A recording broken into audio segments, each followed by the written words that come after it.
Okay, सो आपको भी laptop में एक्सपर्ट बनना है।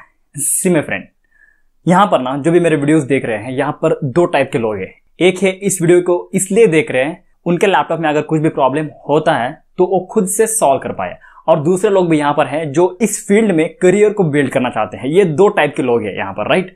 सो ये जो वीडियो है ना, ये उन लोगों के लिए है जो खुद के लैपटॉप में अगर कुछ भी प्रॉब्लम्स आता है या उनके घर में कुछ नया डिवाइस आता है तो वो किस तरह से इंस्टॉल कर सकता है। आपको फिर कोई टेक्निकल सर्विस इंजीनियर या डेस्कटॉप इंजीनियर को बुलाने की जरूरत नहीं है, आप खुद एक्सपर्ट बन जाएंगे। उस तरह से मैं यहाँ पर आपको सीक्रेट्स में शेयर करने वाला हूँ। जो हम जैसे लोग होते हैं, जो डेस्कटॉप सपोर्ट इंजीनियर्स होते हैं, वो किस तरह से वर्क करते हैं। देखिए मेरे फ्रेंड, आपको मैं पहले एक बात क्लियर करता हूँ। जो लैपटॉप एक्सपर्ट या डेस्कटॉप एक्सपर्ट होते हैं ना, उनको सब कुछ पता नहीं रहता, पहले से ही सब कुछ पता नहीं रहता। सम प्रॉब्लम्स होते हैं वो पहले फेस करके रहते हैं या कभी वो सॉल्व करके रहते हैं। वही प्रॉब्लम उनको इन फ्यूचर में आता है तो वो तुरंत सॉल्व करता है। ओके, अगर वो नया प्रॉब्लम देखते हैं तो वो उसको सॉल्व करने के लिए थोड़ा सा टाइम लेते हैं। और क्यों टाइम लेते हैं, आपको ये एक्सपीरियंस हुआ होगा। ओके, जब भी आप कोई भी लैपटॉप रिपेयर करने के लिए देते हो तो वो आपसे बोलता है कि सर नेक्स्ट डे आ जाओ। ओके, जब आप नेक्स्ट डे जाते हो, अगर वो रेडी हो गया तो दे देते हैं, अगर वो रेडी नहीं हुआ है तो वो आपसे और 2 दिन मांगते हैं। वो क्यों मांगते हैं एक्स्ट्रा 2 दिन, तो ये सब आपको इस वीडियो में क्लियर होने वाला है। डेफिनेटली मैं खुद का एक्सपीरियंस आपके साथ में शेयर करने वाला हूं। आपने बहुत सारे लोगों ने ये ऑब्जर्व किया होगा, जब भी आप मुझे कमेंट सेक्शन में क्वेश्चंस पूछते हो या कुछ भी एरर्स के बारे में बताते हो, मैं वहां पर आपको एक क्वेश्चन पूछता हूं। अगर उसमें कुछ एरर कोड है तो वो मुझे एरर कोड सेंड करो। मैं उनसे एरर कोड क्यों मांगता हूं, बाकी का कुछ भी मैसेज में नहीं मांगता हूं। जो भी मैसेज आ रहा है एरर मैसेज के साथ में, वो मैसेज में नहीं पूछता हूं। मैं उनसे क्या पूछता हूं, वहां जो एरर कोड है वो मुझे एरर कोड दे दो। क्यों? उसी के अंदर पूरा सॉल्यूशन छुपा होता है, एरर कोड के अंदर। देखिए मेरे फ्रेंड, एक्सपर्ट यही करते हैं, वो जो एरर कोड होता है उसकी मदद से वो सॉल्यूशन ढूंढते हैं। अगर उनमें एरर कोड है तो ओके, और ऐसे भी प्रॉब्लम्स आते हैं जहां पर एरर कोड नहीं रहता है, फिर भी वो उसका आपको आंसर दे देंगे। अगर आप मुझे कोई भी प्रिंटर लाके दे दो, ओके, कोई भी मुझे प्रिंटर लाके दे दो, मैंने उसको पहली बार भी देखा है उस प्रिंटर को, मैंने अभी तक उस प्रिंटर को इंस्टॉल नहीं किया है लैपटॉप में, फिर भी मैं उसको इंस्टॉल करूंगा। वो स्किल्स मेरे पास है। जो एक्सपर्ट्स होते हैं ना, उनके पास ये स्किल्स अवेलेबल रहता है। वो किस तरह से एग्जैक्टली वही सॉल्यूशन ढूंढते हैं, और ऐसे कौन से प्लेटफॉर्म है जहां पर उनको सॉल्यूशन मिल जाता है। और मैं आपको ये प्रैक्टिकली भी दिखाऊंगा। ओके, मैं आपको प्रैक्टिकली भी दिखाऊंगा। उससे पहले मैं आपसे एक स्टोरी शेयर करना चाहता हूं जो मेरे साथ खुद हुई है। ओके, जब मैं पहली बार जॉब के लिए गया था ना, जो भी मेरा इंटरव्यूअर है उसने बोला कि सैफ, मैं तुझे एक जगह पर भेज रहा हूं, वहां पर तुझे 7 डेज वर्क करना है। Okay, 7 days as a desktop support engineer work करना है। उस 7 डेज में अगर तूने अच्छे से परफॉर्मेंस कर लिया तो मैं वहां के जो मैनेजर है, आईटी मैनेजर, उनसे मैं फीडबैक ले लूंगा। ओके, अगर वहां से मैनेजर ने पॉजिटिव फीडबैक दे दिया तो वहां पर तुम वर्क कंटिन्यू करोगे। ओके, अगर वहां पर मैनेजर ने पॉजिटिव फीडबैक नहीं दिया तो मैं दूसरी जगह पर तुम्हें भेज दूंगा। मैंने बोला कि ओके सर, तो मुझे वहां पर भेजा गया। वहां पर जाने के बाद मैं वहां पर वर्क कर रहा था, तो मुझे जो मैनेजर है, आईटी मैनेजर, वो ऑब्जर्व कर रहे थे कि मैं किस तरह से वर्क कर रहा हूँ, क्या मैं सही वर्क कर रहा हूँ या सही वर्क नहीं कर रहा हूँ। वो मुझे ऑब्जर्व कर रहे थे। 5वें दिन एक ऐसा इंसिडेंस हो गया। उस इंसिडेंस के बाद ना, वो जो वहां के आईटी मैनेजर थे जिसने मुझे इंटरव्यू के लिए भेजा था ना, उसको कॉल करके कंफर्म कर दिया मुझे सैफ चाहिए, ये यहाँ पर वर्क करेगा। सो ऐसा क्या इंसिडेंस हो गया था। मैंने एक कॉमन सी प्रॉब्लम सॉल्व की थी, वो मैंने किस तरह से सॉल्व की थी ये बात मुझे पता भी नहीं था कि उसका सॉल्यूशन क्या है, फिर भी मैंने उसको सॉल्व किया था। वो मेरे पास स्किल्स अवेलेबल है। वो क्या प्रॉब्लम थी वो भी मैं आपके साथ में शेयर करता हूं। देखिए मेरे फ्रेंड, उस कंपनी में ना एक नया प्रोजेक्टर लिए थे।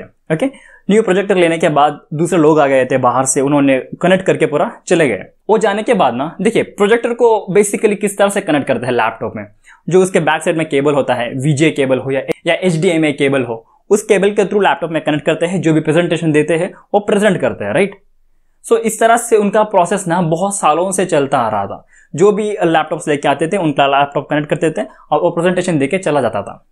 सो उनको दिक्कत कब होती थी, जब आउट ऑफ कंट्री से क्लाइंट्स आते थे ना, उनके लैपटॉप में समटाइम्स VGA का ऑप्शन नहीं रहता था, उनके लैपटॉप में HDMI का ऑप्शन रहता था। तो उस टाइम में ना उनको दिक्कत हो जाती थी। समटाइम्स उसको कन्वर्टर इस्तेमाल करना पड़ता था, समटाइम्स उसको VGA नहीं तो HDMI इस्तेमाल करना पड़ता था। इस तरह से उनको बहुत दिक्कत होती थी। ओके, तो उनकी वो प्रॉब्लम मैंने सॉल्व की। कैसे? देखिए, वो जब भी प्रोजेक्टर लेके आए थे ना, वो बॉक्स मैंने लिया था। ओके, वो बॉक्स लेने के बाद मैं उसके ऊपर डिस्क्रिप्शन रीड कर रहा था कि क्या क्या फंक्शंस इसमें अवेलेबल है। सो उसमें एक फंक्शन था कि हम इसको वायरलेसली कनेक्ट कर सकते हैं। एक जो सॉल्यूशन था ना, एक बहुत बड़ा सॉल्यूशन था, लेकिन उन्होंने वहां पर इंस्ट्रक्शन नहीं दिए थे कि किस तरह से वायरलेसली कनेक्ट करना है। मैंने मैनेजर से बोला सर हम इस प्रोजेक्टर को वायरलेसली कनेक्ट कर सकते हैं। सो मैनेजर ने बोला कि वायरलेसली कनेक्ट कर सकते हैं प्रोजेक्टर को। सो मैंने बोला कि यस सर कनेक्ट कर सकते हैं। तो उसने ना मेरे सीनियर को बोला, ये बोल रहा है कि इस प्रोजेक्टर को वायरलेसली कनेक्ट कर सकते हैं, क्या ये पॉसिबल है, एक बार चेक कर लो। उसने बोला कि सर मैं ट्राई करता हूँ। सो उसने भी बहुत ट्राई किया, वो नहीं हुआ था, उसके हाथ से नहीं हुआ। तो लेकिन मैं एक ऐसा बंदा हूं, अगर मेरे दिल में मैंने एक बार ठान ली ना कि ये पॉसिबल है, तो मैं कितने सॉल्यूशन ढूंढता हूं मुझे पता है। ओके, तो मैंने क्या किया, इमीडिएटली उसके बारे में सर्च करना शुरू कर दिया। वहीं पर ही सर्च किया तो मुझे पता चला कि इसके लिए एक सॉफ्टवेयर आता है जिसकी मदद से हम वायरलेस से उसको कनेक्ट कर सकते हैं। तो मैंने तुरंत उस सॉफ्टवेयर को डाउनलोड किया और मैंने उसको वायरलेसली कनेक्ट किया in front of my manager के सामने ही मैंने कनेक्ट किया। तो मेरे मैनेजर का बल्ब ऑन हो गया। ओके, तो उसने बोला कि मुझे ये बंदा चाहिए। तो उसने डायरेक्टली मेरे मैनेजर को कॉल किया और उसने कंफर्म कर दिया कि सेफ यहीं पर रहेगा, यहीं पर वो वर्क करेगा। सो इस तरह से मेरे फ्रेंड, मेरे पास देखिए मैंने उसको पहले देखा भी नहीं था, उस प्रॉब्लम को मैंने कभी फेस भी नहीं किया था, फिर भी मैंने उसको सॉल्व कर दिया। सो ये एक स्किल्स है जो लैपटॉप एक्सपर्ट्स के पास होता है, जो डेस्कटॉप सपोर्ट इंजीनियर होते हैं, सिस्टम एडमिनिस्ट्रेटर होते हैं, जो इस आईटी फील्ड में होते हैं ना, उनके पास ये स्किल्स होता है।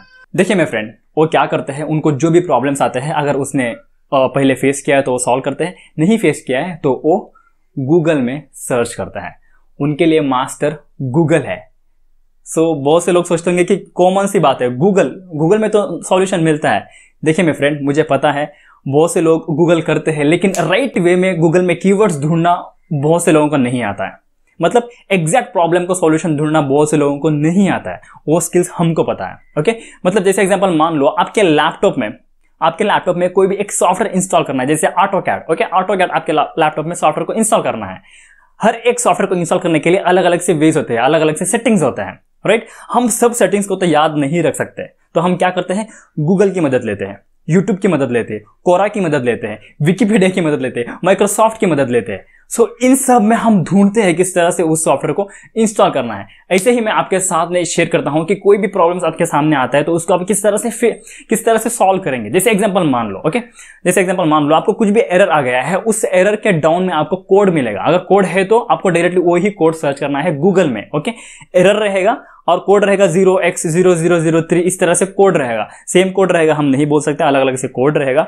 उस कोड को आपको गूगल में सर्च करना है। क्या सर्च करना है, टाइप करना है एरर, उस कोड को टाइप करना है और एंटर कर देना है। तो उसके रिगार्डिंग आपको बहुत सारे सॉल्यूशंस मिल जाएंगे। ओके, जैसे एग्जांपल मान लो आपको बूटेबल पेन ड्राइव, जो पेन ड्राइव है ना, ओके, ये जो पेन ड्राइव है इसको बूटेबल बनाना है। इसको बूटेबल क्यों बनाते हैं, जब विंडोज इंस्टॉल होता है लैपटॉप में तो इसको एक बार हमको बूटेबल बनाना पड़ता है। तो बूटेबल किस तरह से बनाते हैं आपको पता है, नहीं पता है, राइट। मैं आपको अभी लाइव दिखाऊंगा किस तरह से इसको बूटेबल बनाना है और कैसे स्टेप्स आप ढूंढ सकते हैं ऑनलाइन में। और दो टाइप से इसको हम बूटेबल बना सकते हैं, एक हम कमांड प्रॉम्प्ट के थ्रू बूटेबल बना सकते हैं और एक जो है इसके लिए एक रूफूस सॉफ्टवेयर आता है जिसकी मदद से हम बूटेबल बना सकते हैं। लेकिन आपको पता नहीं है, मैं आपको आपके सामने, अगर आपकी जगह पर मैं रहता तो किस तरह से इसका प्रॉब्लम ढूंढता और किस तरह से मैं ये सॉल्व करता, वो मैं आपको प्रैक्टिकली दिखाऊंगा। ओके, सो आई होप आपको अंडरस्टैंड हो गया होगा। और एक बात, अगर आपके घर में नया प्रिंटर आ गया है, ओके, नया प्रिंटर आने के बाद उसको आप किस तरह से इंस्टॉल करेंगे, तो मोस्ट प्रोबेबली उसके साथ में ना आपको यूजर मैनुअल मिलता है, उसमें ही दे देते हैं किस तरह से उस प्रिंटर को इंस्टॉल करना है। अगर आपको उसमें नहीं देखना है, आपको हिंदी में जानकारी चाहिए, तो क्या करो, गूगल ओपन करो या यूट्यूब ओपन करो, वहां पर टाइप करो how to install so and so, printer का नाम लिखना है आपको, कैनन E410, इस तरह से प्रिंटर का नाम लिखना है, how to install Canon E410 printer in laptop, type करो और सर्च करो, एग्जैक्टली आपको वही रिजल्ट मिल जाएगा। एक वीडियो देखो, 2 वीडियो देखो, 3 वीडियो देखो, जब आपका क्लियर हो जाता है कि हाँ इस तरह से इंस्टॉल करना है, आप खुद से ट्राई करो। ओके, पहले आप से ट्राई करो, अगर आपके हाथों से नहीं हो रहा है तो उसके बाद में आप एक्सपर्ट के पास जाना। सो ऐसे बहुत से कॉमन प्रॉब्लम्स है जो आप नहीं सॉल्व करते, मतलब उसको आप ट्राई ही नहीं करते, फिर भी आप डायरेक्टली लैपटॉप शॉप में जाते हो या कंप्यूटर शॉप में जाते हो, वो आपको सॉल्व करके देते हैं और आपसे चार्ज लगा देते हैं। सो बहुत से ऐसे प्रॉब्लम्स है जो आप खुद से सॉल्व कर सकते हो। ओके, सो आई होप आपको थोड़ी बहुत आइडिया मिल गई होगी। जब भी मैं आपको प्रैक्टिकल दिखाऊंगा तब आपको डेफिनेटली अंडरस्टैंड हो जाएगा। ओके, तो चलिए चलते हैं हम लैपटॉप के स्क्रीन के ऊपर, वहां पर मैं आपको प्रैक्टिकली दिखा देता हूं किस तरह से कोई भी प्रॉब्लम्स का सॉल्यूशन ढूंढना जाता है। चलिए चलते हैं लैपटॉप की स्क्रीन के ऊपर।